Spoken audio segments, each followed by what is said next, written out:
Olá, o CEPAC, Serviço Pastoral da Comunicação, né? Mais uma vez ele oferece um conteúdo para a sua formação, para o seu conhecimento, para a sua capacitação também, em termos também de cultura, né?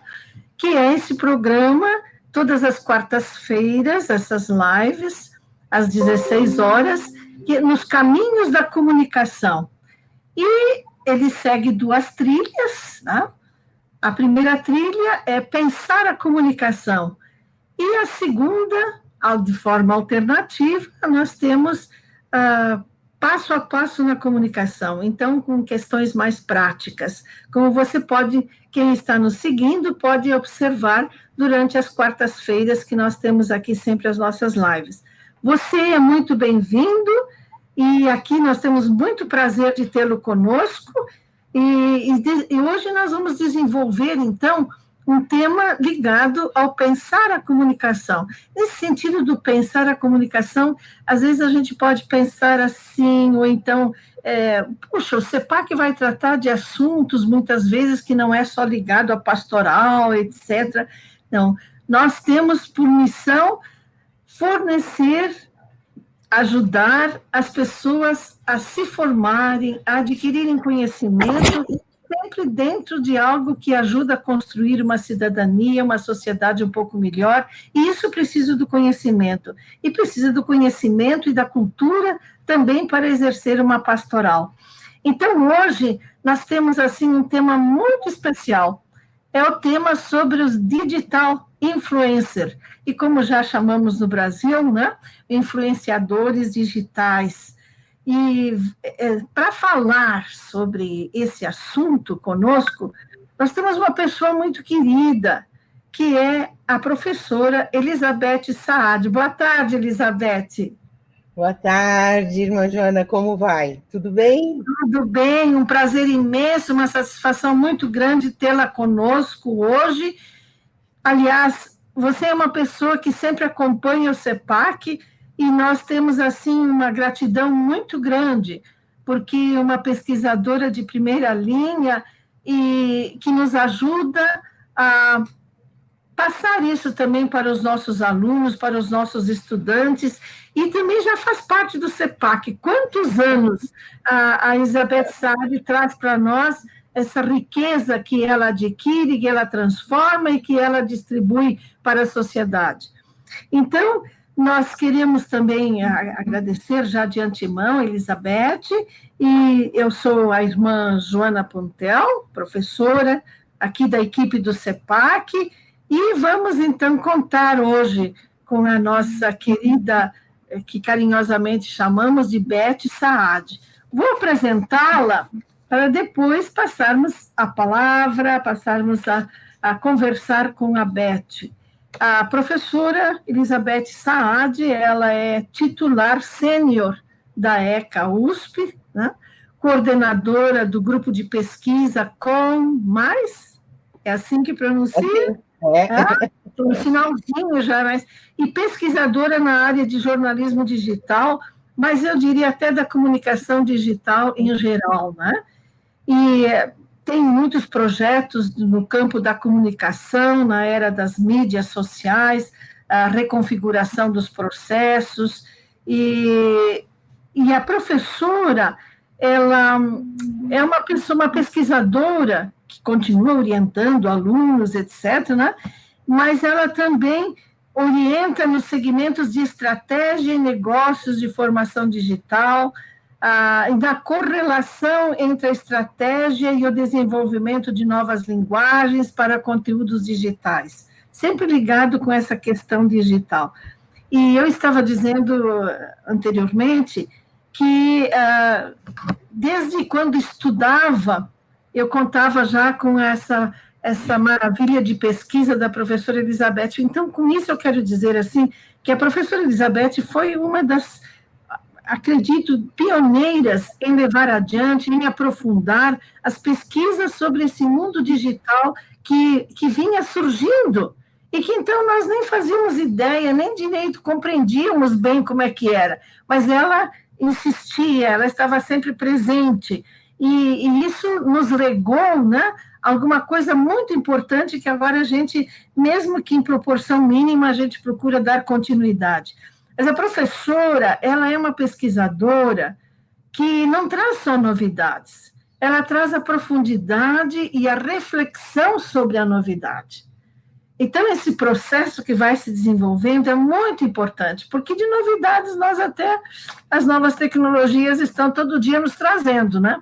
Mas o pensar, o refletir, e olha só, ela foi professora visitante na Oslo Metropolitan University, na Noruega, ela também fez parte da Cátedra da Unesco de Comunicação Internacional em Grenoble, na França, e publica muitas coisas, publicou muitas coisas, muitas publicações. Aqui eu até consultei um pouquinho, e pode ser que esteja defasado, né?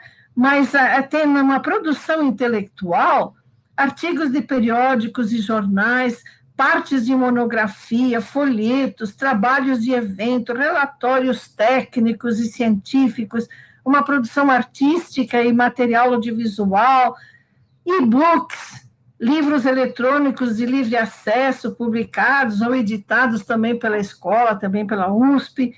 E aqui tem um total de periódicos online de 40, mas já passou, eu acredito. Total de e-books, 132. Total de periódicos impressos, 55. Bom, isso é uma parte daquilo que a gente poderia dizer. Eu gostaria também de frisar que a professora Beth, ela já formou, pode ser que esteja defasado com esses últimos, né? Já formou 16 doutores, um pouco mais, né? Eu acho, Beth, até. 25 mestres e 90 especialistas. Isso estava no seu currículo, mas ele vai sempre se atualizando, né? E é autora, então, como eu disse, de vários livros. Aqui eu tenho simplesmente 2, Estratégias para a Mídia Digital. Olha, a primeira edição desse livro foi em 2003. Ele não é defasado. Ele é o início de algo para a gente pensar, para a gente levar adiante e acompanhar o desenvolvimento desses processos. Mas ele depois já está na 4ª edição, que, se não me engano, foi no 2015 já, a 4ª edição, né? Então, sempre com as suas atualizações necessárias, etc., e outros livros também, né?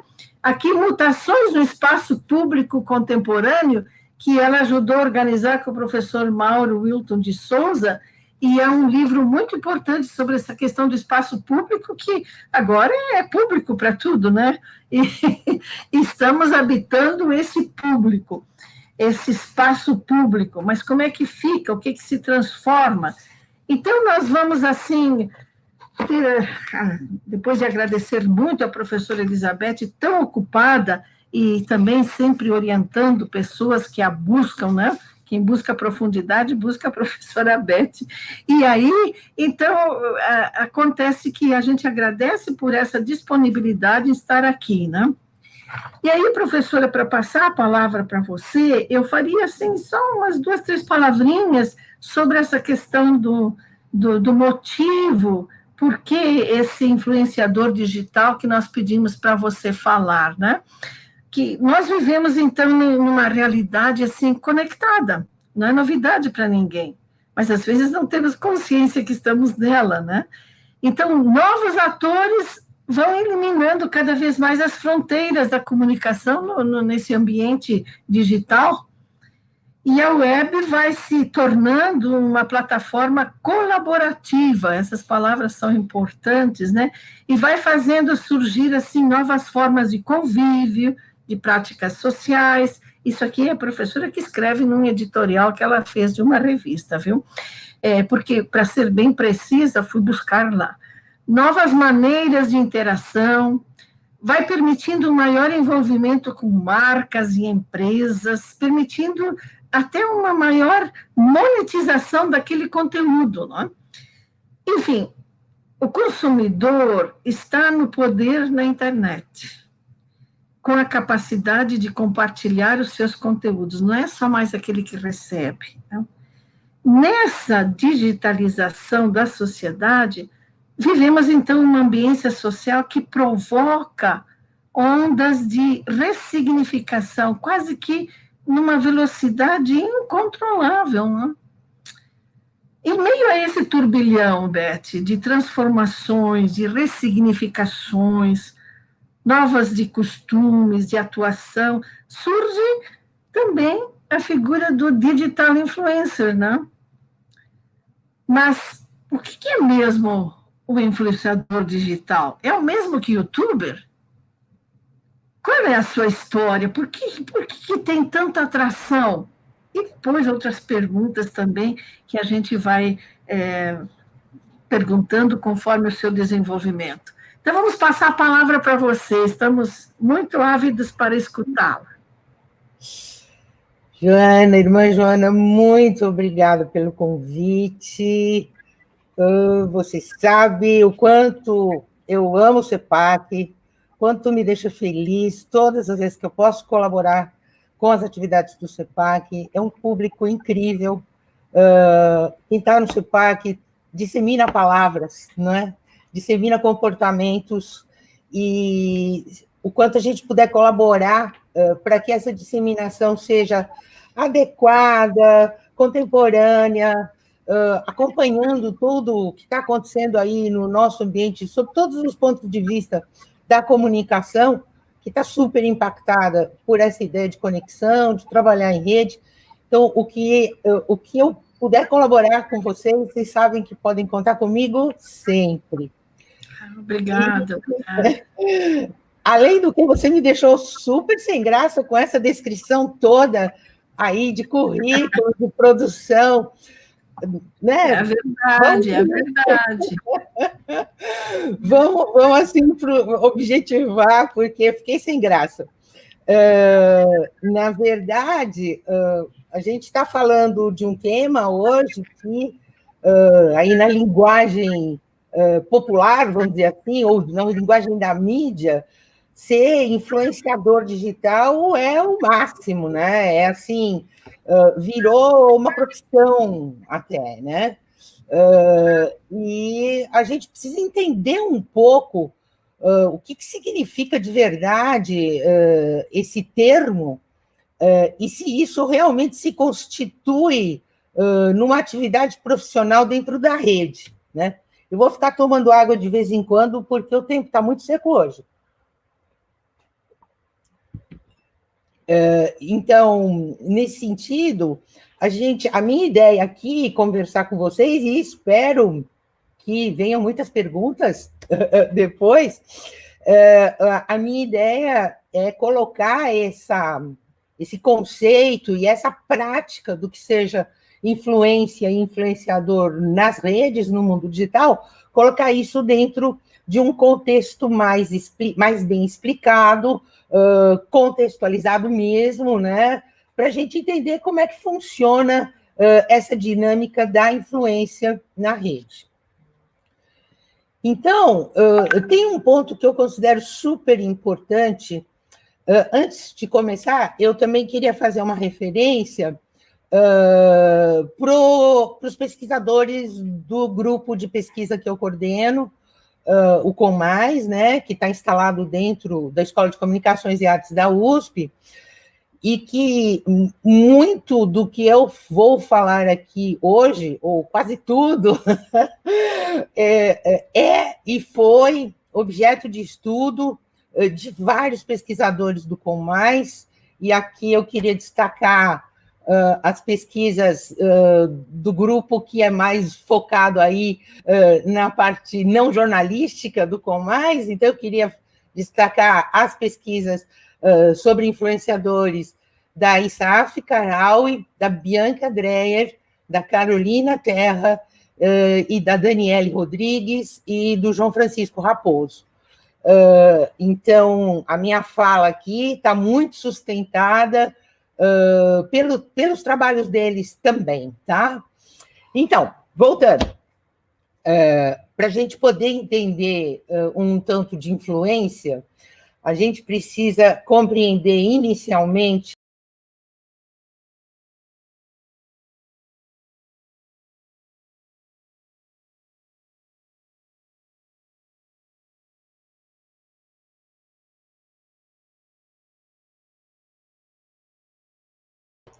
A professora saiu um minutinho e vamos entrar em contato com ela para que ela possa entrar novamente. Tá certo, irmã Joana?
Então, as novas tecnologias sempre nos trazem surpresas, né? Oi, Beth, que bom! São as novas tecnologias com surpresas, né? A gente é escravo dessas tecnologias que nos pegam aí no meio do caminho. Sim. Bom, então vamos continuar, né? Ou começar. Então, eu estava comentando para vocês que para a gente poder falar hoje de influência na rede e ser um influenciador, a gente precisa entender o que seja visibilidade. E qual é o regime de visibilidade que está vigente hoje na nossa sociedade, né?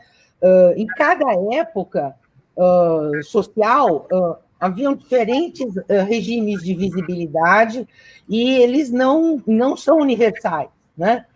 Podem acontecer diferentes formas de visibilidade simultaneamente, e isso depende muito do cenário social, econômico e principalmente tecnológico, né? Ou seja, a visibilidade ela é possibilitada, ela é alavancada a partir de um contexto técnico que expõe, né, que põe visível pessoas, imagens, mensagens, enfim, toda uma miríade de acontecimentos na sociedade.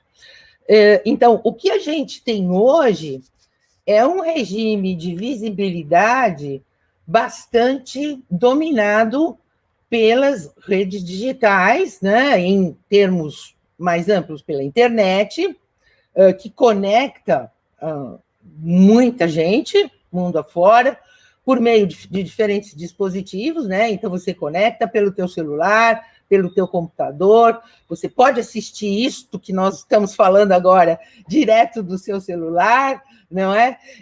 Então, hoje existe uma noção de conexão ampla que melhora e reforça essa ideia de visibilidade, e junto com todo esse cenário de conexão, a gente tem uma presença bastante forte daquilo que eu chamo plataformas sociais digitais, que são YouTube, Twitter, Facebook, Instagram, o LinkedIn, enfim, as plataformas que oferecem para o público as ferramentas para você se pôr visível, não é?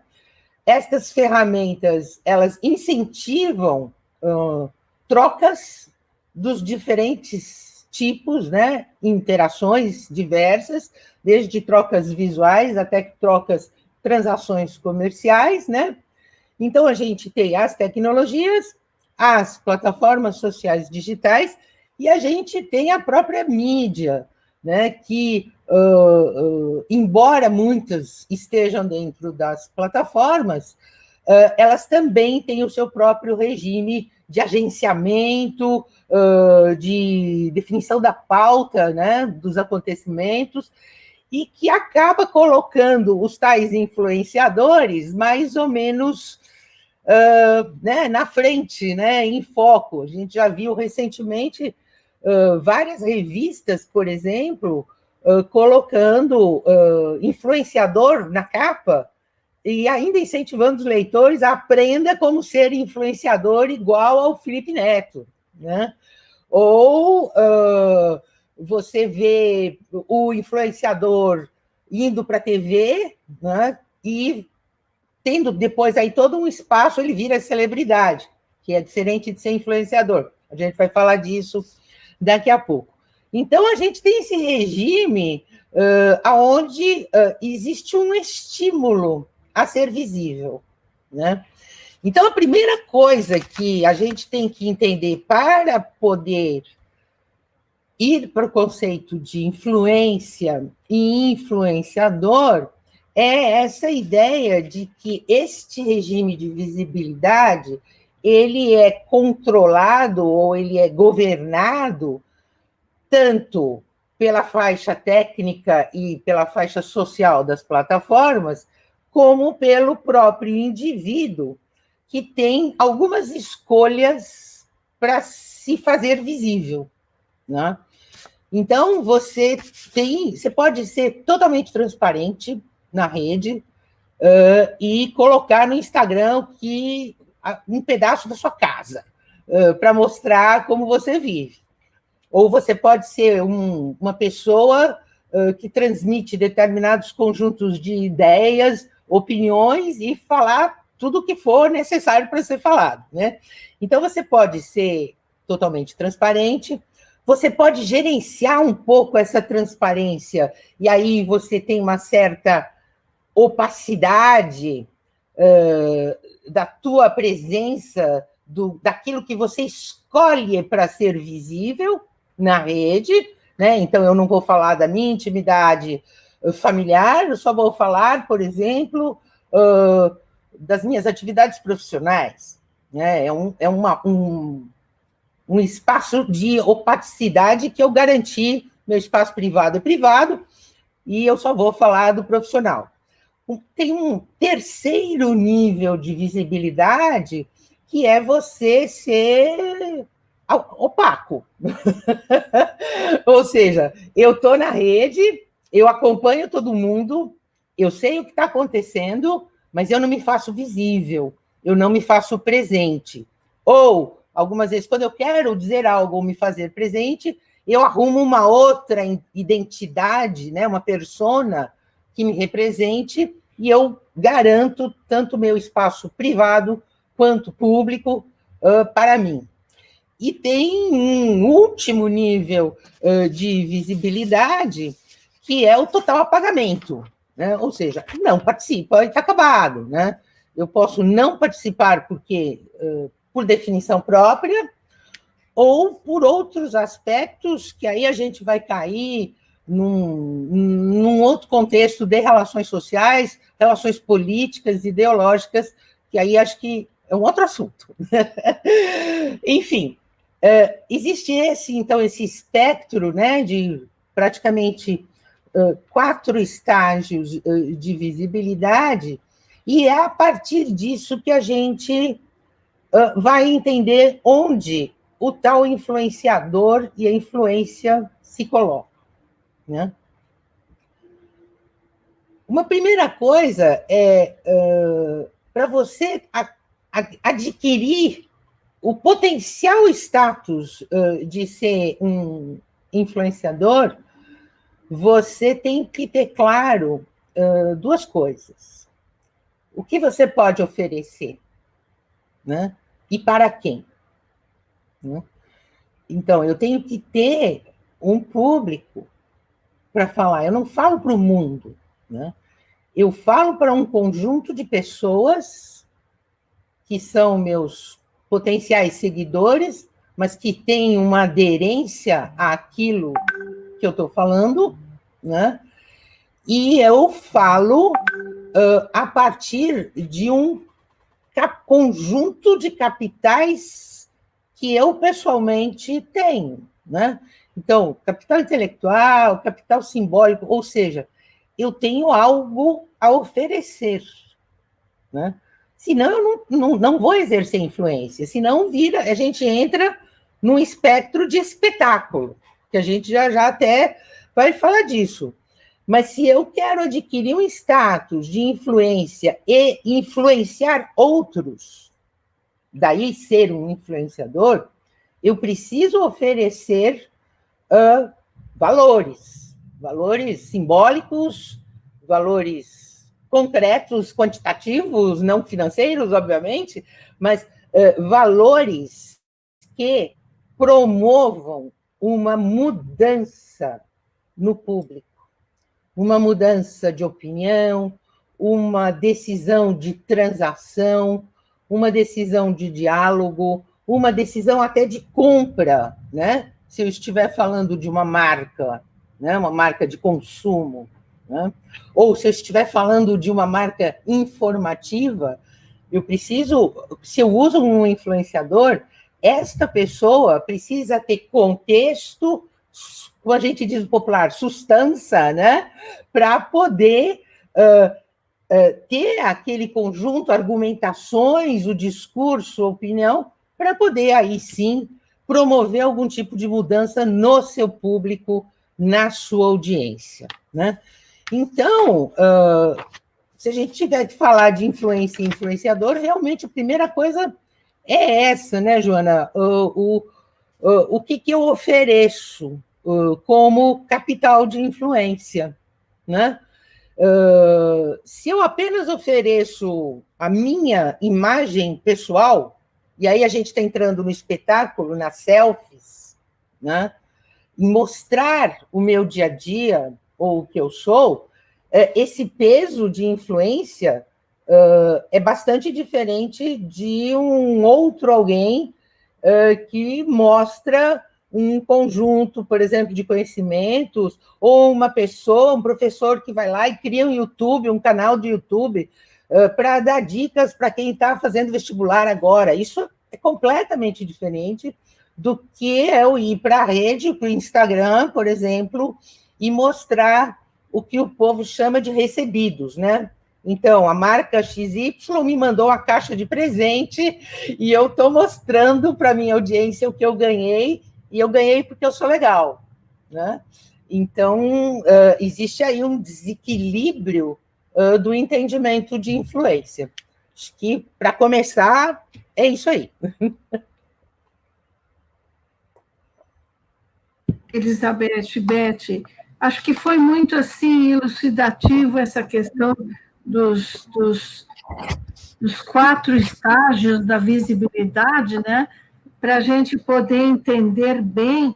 E eu até queria perguntar um pouquinho para você, assim, ó, nesse terceiro nível de visibilidade que você falou, quer dizer, você usou até a palavra opaco, né? Eu não me faço visível. Não existe aí um risco, alguma coisa das pessoas entrarem e apresentarem outra identidade e não a sua própria? Sim. Se valer disso? Na verdade, tem um conceito aí que no mercado publicitário, o pessoal do marketing fala muito, que é a criação de personas, né?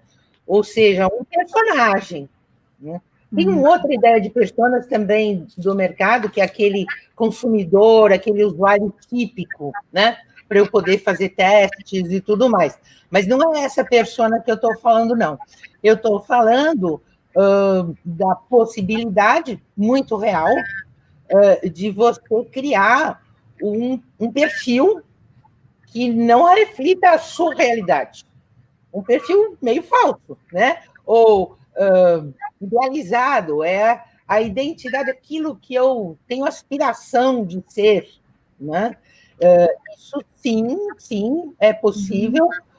A rede, com todas essas ferramentas que um Instagram oferece, um Facebook oferece, ela não faz distinção se aquele perfil ele corresponde à realidade.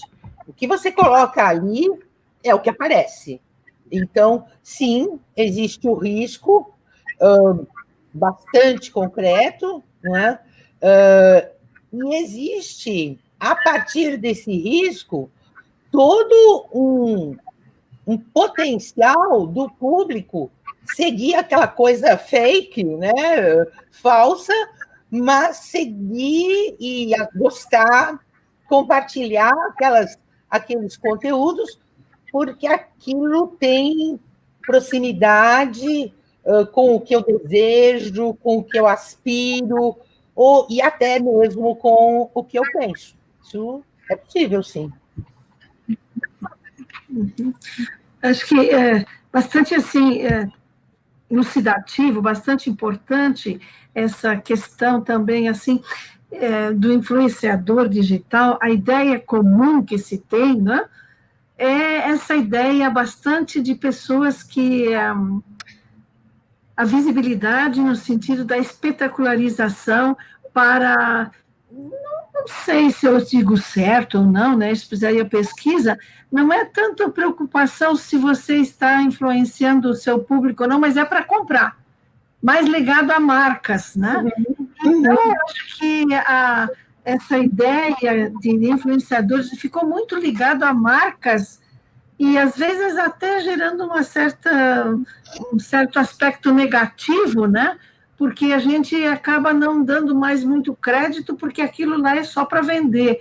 Eu sei, eu não tenho os termos próprios, mas você saberia, acho que captou o que eu gostaria de perguntar.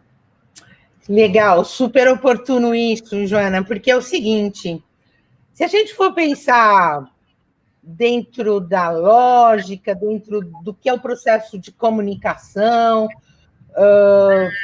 para você ser um influenciador, tudo isso que eu falei até agora resume numa única palavra: você precisa ganhar, adquirir legitimidade. Né? Ou seja, legitimidade significa que o teu público não apenas te segue, ele acredita, né? Ele dá crédito àquilo que você está oferecendo para ele. E, por conta disso, você consegue, então, influenciar este público de alguma forma.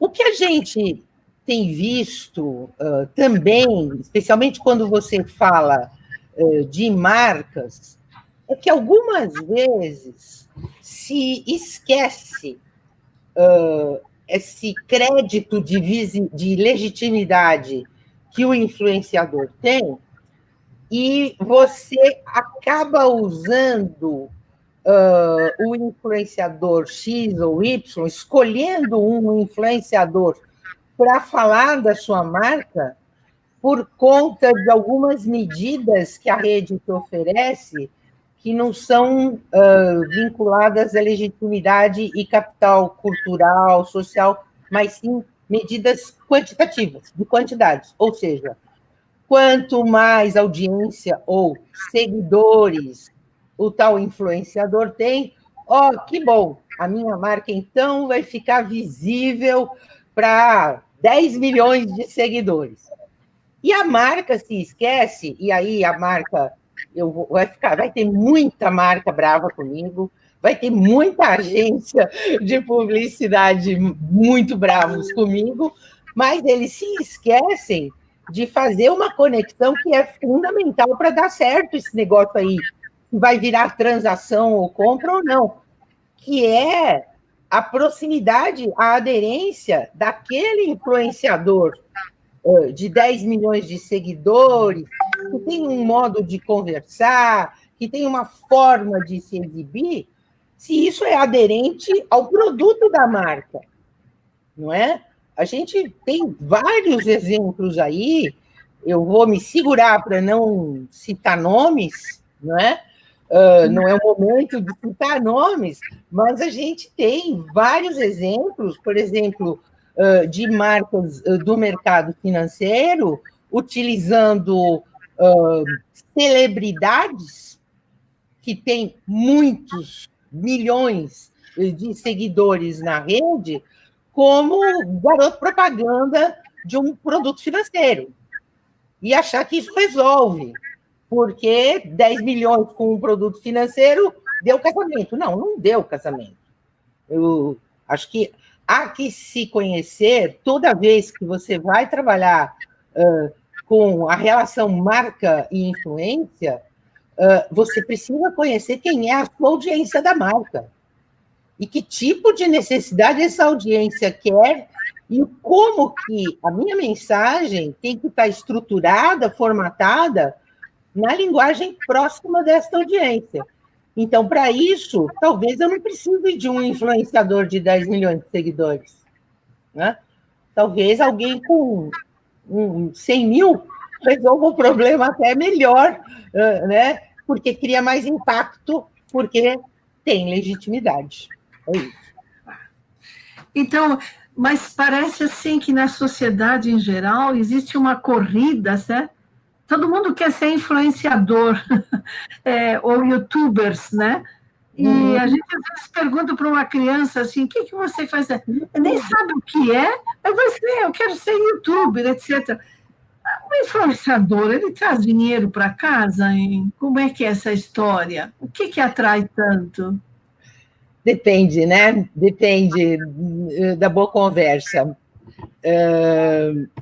Se a gente falar em youtuber, né, que virou moda, primeiro, antes de tudo, está sobrando por aí no mercado gente que oferece curso para ser youtuber e para ser influenciador.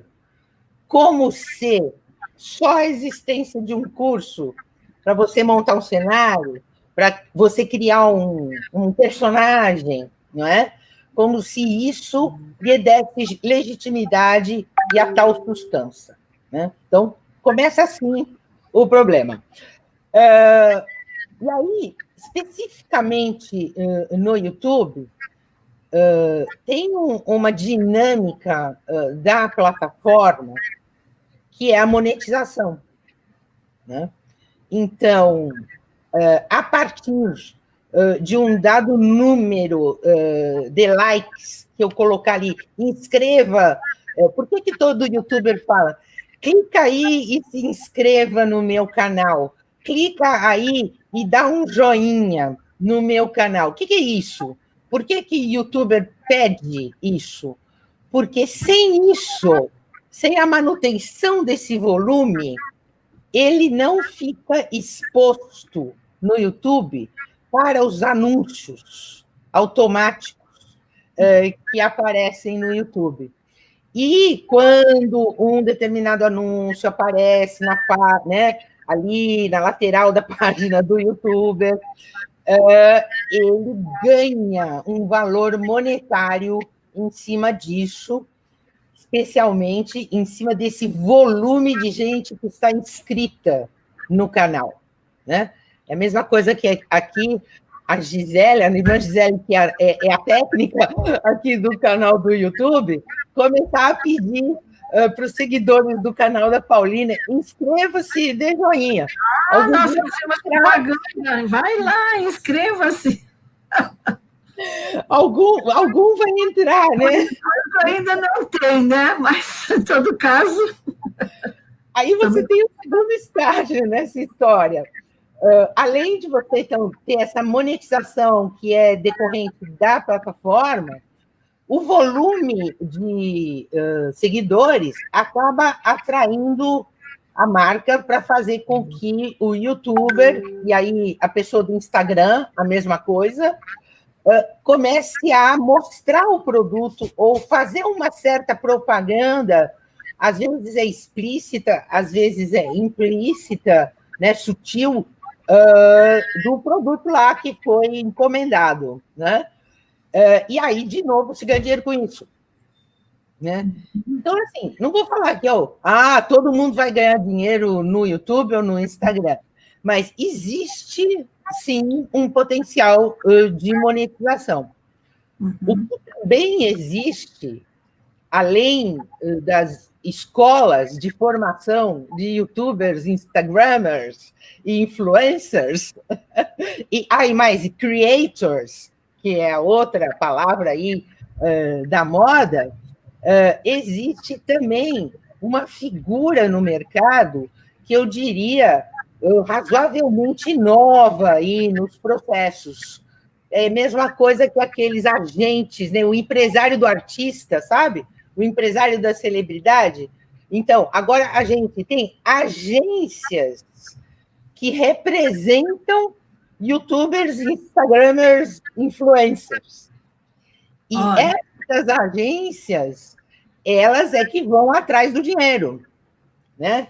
Elas é que vão fazer essa ponte entre marcas, entre, enfim, determinados grupos de audiência com o seu agenciado, e que, então, aí, de novo, rola um fluxo financeiro que, dependendo da figura, né, desse personagem, pode ser interessante, né?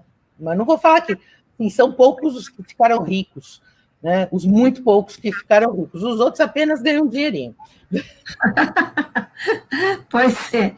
Mas, Beth, essa questão, então, assim,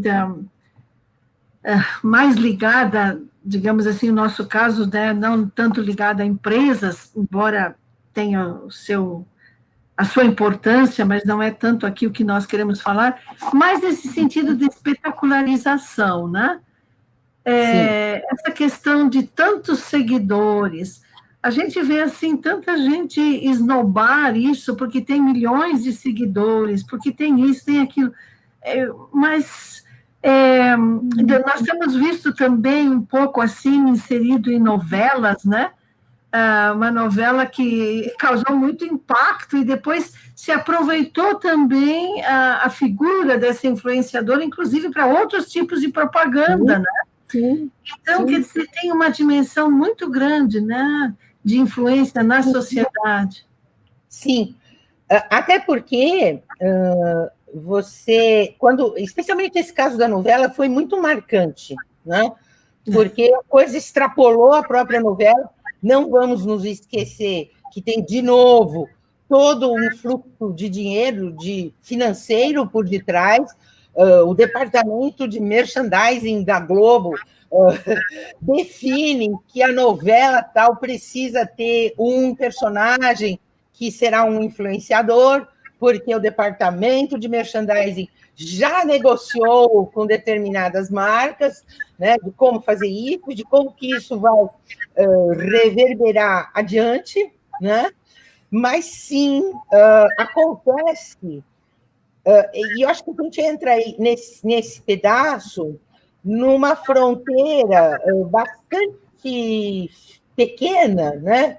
Que às vezes até a gente se confunde entre a pessoa influenciadora e aquela celebridade, né? Se a gente for... E tudo isso, o que está segurando, né? Essa relação aí, celebridade e o influenciador, né? É aquela lógica da sociedade do espetáculo, né? Lá do Guy Debord, né? Que até antes da internet existir, e por conta dos meios televisivos, ele já caracterizava o que é a sociedade de espetáculo. E, a partir disso, é essa figura célebre, né? A celebridade. A celebridade, diferente do influenciador, ela é, especialmente antes da internet, ela sempre foi uma figura meio distante do público, né? Como não tinha essa interação que hoje um Instagram oferece, um YouTube oferece, a celebridade era aquela pessoa assim do Olimpo, que muitas pessoas queriam conhecer, queriam estar perto, queriam imitar, mas não eram pessoas próximas, não é?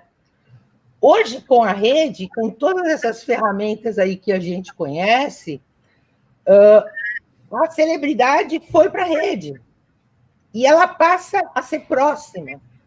E ela, em muitos momentos, ela se confunde com a figura do influenciador, né? Então, por exemplo, eu vou dar um exemplo que é conhecido, popular, e acho que ele não vai ficar ofendido por eu estar exemplificando, que é a figura do Luciano Huck. Né? O que é que acontece com ele? Ele iniciou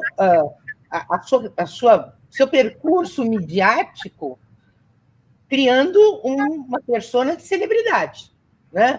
Então, lá, com os programas dele de TV, até num processo discursivo, de narrativa super popular e tudo mais, e ele foi fazendo o caminho de volta na medida em que a rede foi se expandindo e ele, espertamente, né, sabiamente, foi percebendo que ele tinha que carrear, que pegar esse público que ele já tinha, que era aspiracional e distante da TV, e ele leva para a rede. E não só para a rede. O que é que ele faz? Ele faz o percurso do vai e vem. Ele não sai da TV, ele está na rede, e ele está em mídias jornalísticas, com semanais, artigos, tal, porque ele está construindo uma outra figura para ganhar legitimidade, não só desse público que ele já tinha, mas de um outro público que é formador de opinião.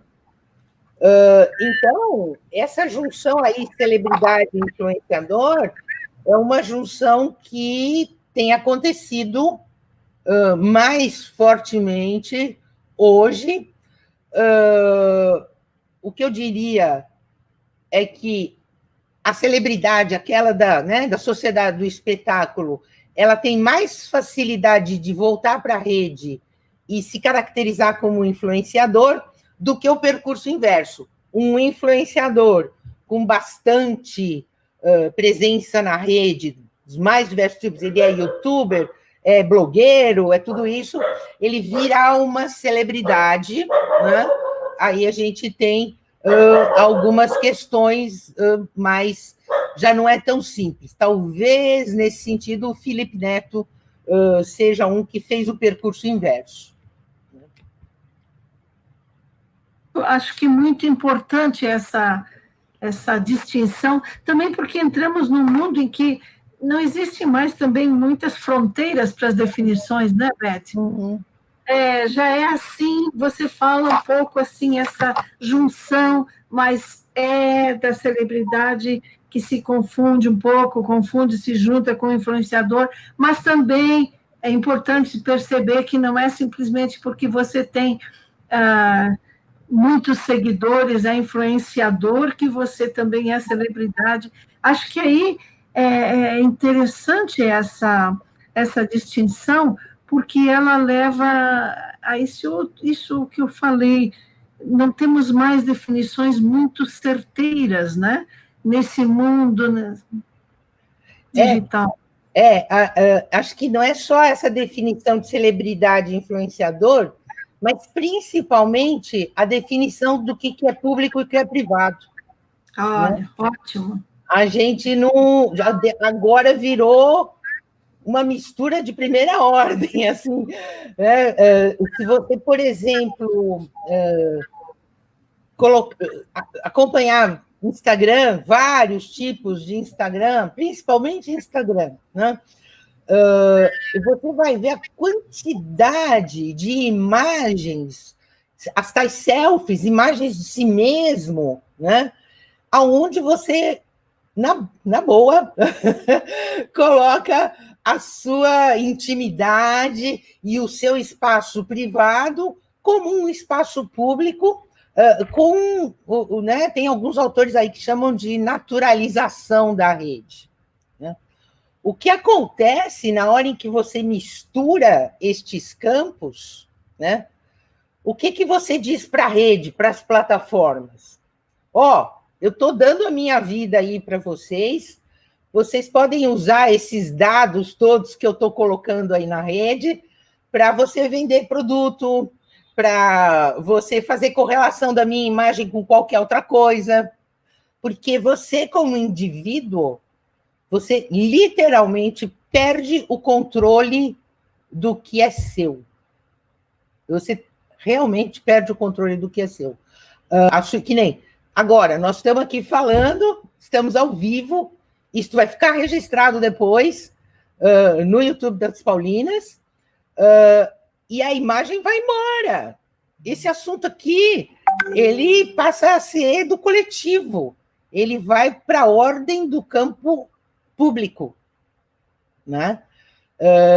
E, junto com o campo público, eu estou aqui mostrando para vocês o meu ambiente de trabalho, que é o meu campo privado, porque nós estamos em home office e é o meu ambiente de trabalho em casa. Mas ele vai virar público, já virou público neste momento. E o que a gente fala é que isso está gerando a tal da naturalização destas relações, né? Do público, do privado, do visível, de mostrar o selfie, o eu, de comentar coisas da sua vida pessoal como se fosse da vida coletiva, porque isso, de alguma maneira, gera algum tipo de adesão, de audiência, de pessoas que se identificam com isso.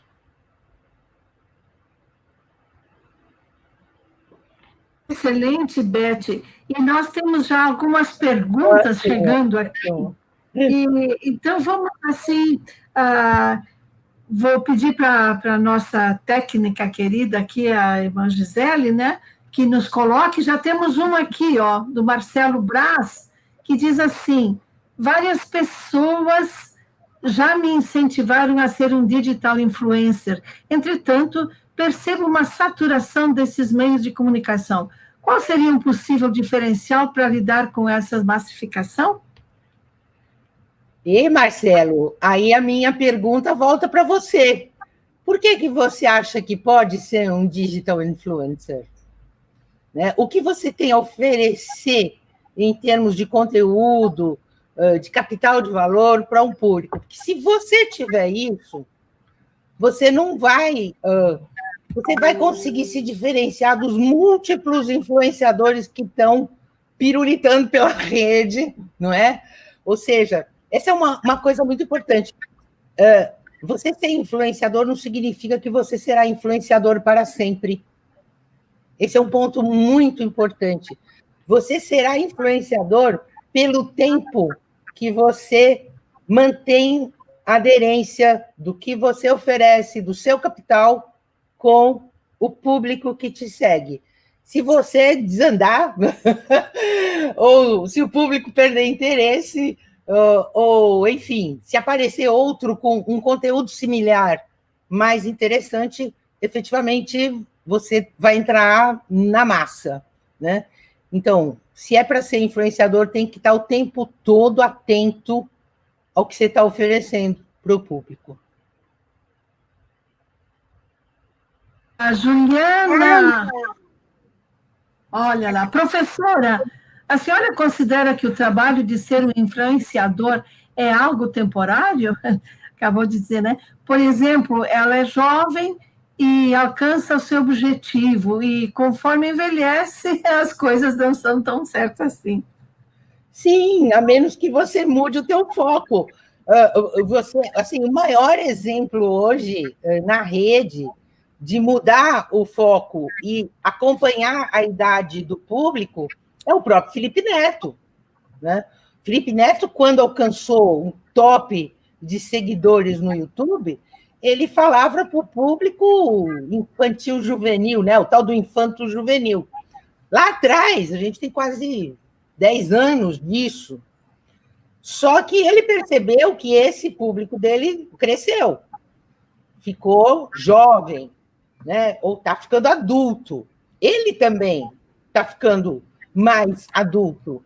Então, o que ele fez? Ele mudou o discurso. Ele foi acompanhando as necessidades explicitadas por essa audiência que cresceu, que amadureceu, e ele foi junto. Isso sem perder dinheiro, porque ele manteve o canal para a criançada, gerenciado pelo irmão dele, o Lucas Neto. Então, tudo isso aí virou um grande negócio. Mas ele soube acompanhar o público. Se você não acompanhar o teu público, você tem um risco, sim, de desaparecer. Ou senão você vai ter que batalhar para pegar a nova leva que é do seu público, aí é um recomeço, né? Eu diria que influenciador é ser temporário. Olha aqui também a Helena Coraça, nossa conhecida, né? E aqueles influenciadores que se colocam no combate ideológico, político ou religioso, a impressão que passa é que estão a serviço de interesses de grupos. Pois é. Aí a gente está falando capital social e capital intelectual, né? Acho que sim, aí eu vou falar uma impressão minha pessoal, tá? Eu não vou dizer que a gente tem dados comprovados, até existe, mas eu não tenho esse conhecimento agora, mas tem sim determinadas figuras que estão nestas plataformas representando determinados grupos ideológicos ou religiosos, sim. E representam porque elas possuem esse potencial, né, de comunicação e conseguem estar presentes na rede de uma forma mais efetiva. Sim, os canais aí de influenciadores hoje é também um espaço potencial para a disseminação de ideologias, de formas de religiosidade e mais, de fake news, de discurso de ódio, né? Ou seja, de novo, a rede, os algoritmos aí do YouTube, do Google, do Facebook, eles não fazem distinção disso, embora muitos agora, porque estamos aí num processo de convulsão social, algumas dessas plataformas se colocam, não, nós vamos controlar o discurso de ódio e tal, mas não existe nenhum impedimento técnico e nem de entrar nestas plataformas por conta do discurso ideológico ou qualquer outra forma de discurso. Isso vai acontecer, se acontecer um controle, é posterior. Então, sim, do mesmo modo que o influenciador influencia eu ir lá e defender o uso da máscara ou defender as vacinas, é o mesmo outro grupo que vai estar defendendo isso, ou pelo contrário, né, detratores que vão estar falando mal disso e mais, se utilizam de ferramentas das plataformas para direcionar e tendenciar o algoritmo utilizando robôs e fazendas de cliques para multiplicar o número de usuários falsos dos seus perfis. A Carla.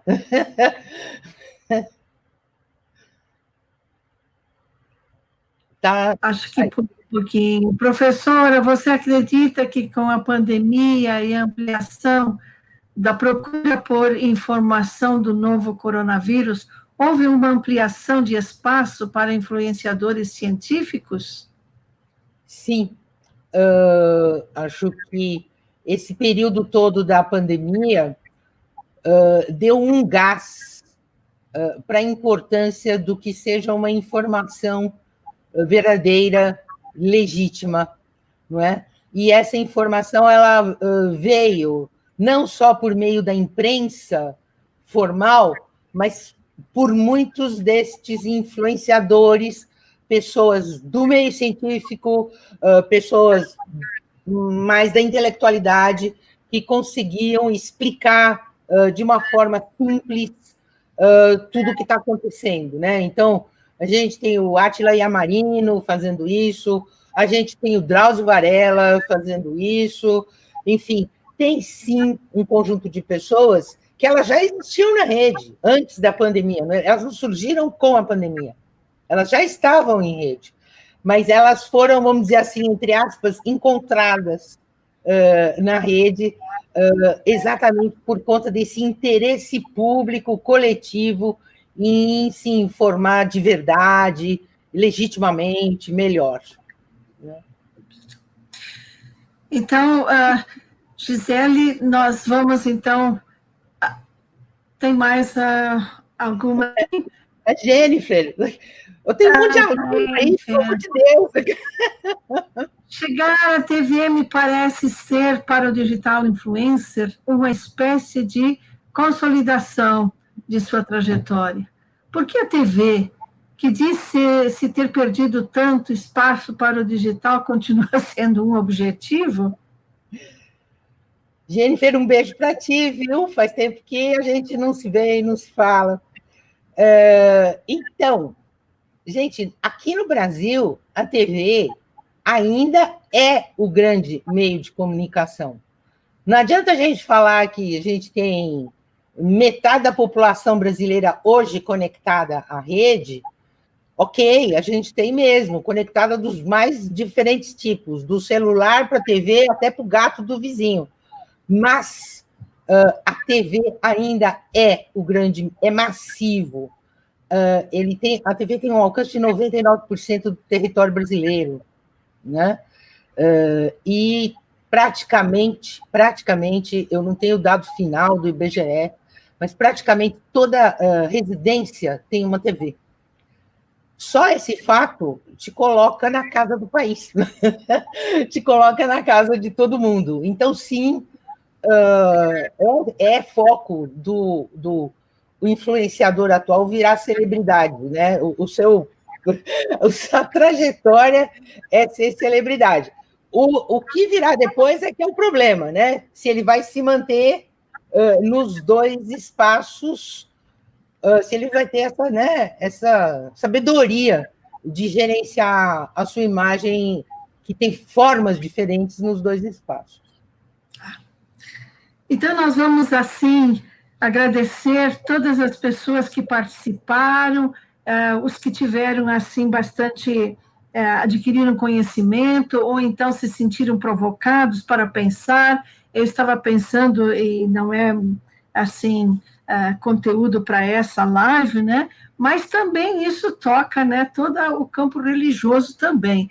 Essa questão aí dessa espécie de junção entre celebridades, influenciador, etc., agora com todas essas transmissões diretas pelo digital, precisa também ser repensado, né? Não para não ter, mas à medida, uma série de questões que se poderia até pensar e ser motivo de uma nova live.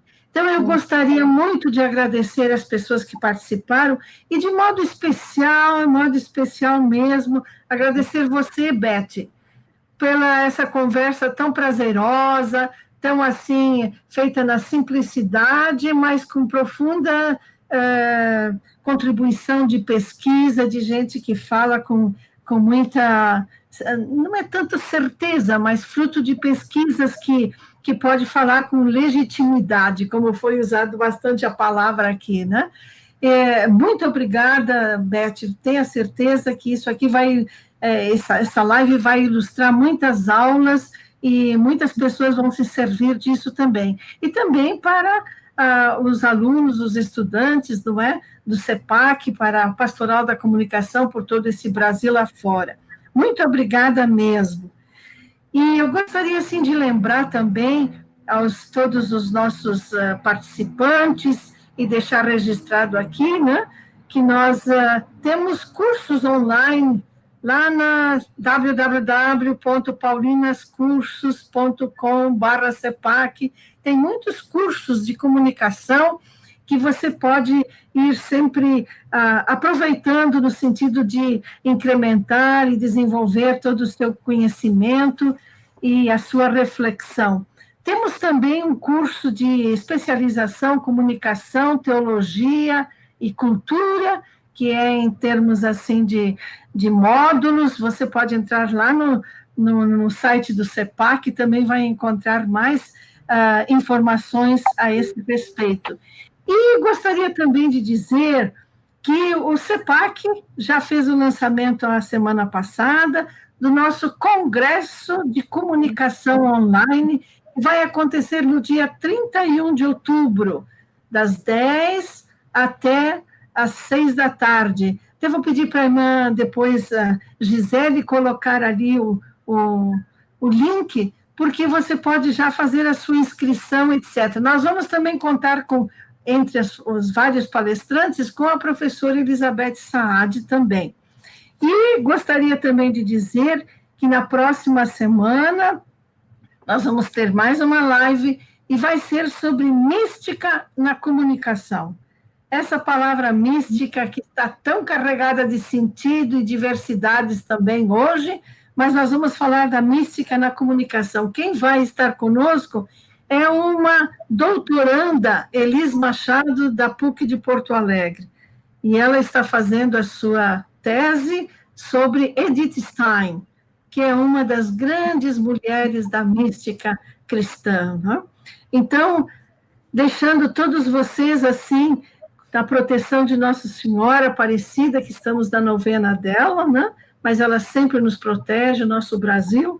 E, mais uma vez, Beth, muito obrigada e adeusinho para todos. Até a próxima. Obrigada, gente. Super obrigada. Obrigada pela oportunidade, pela audiência. Beijo para todo mundo. Obrigada. Tchau.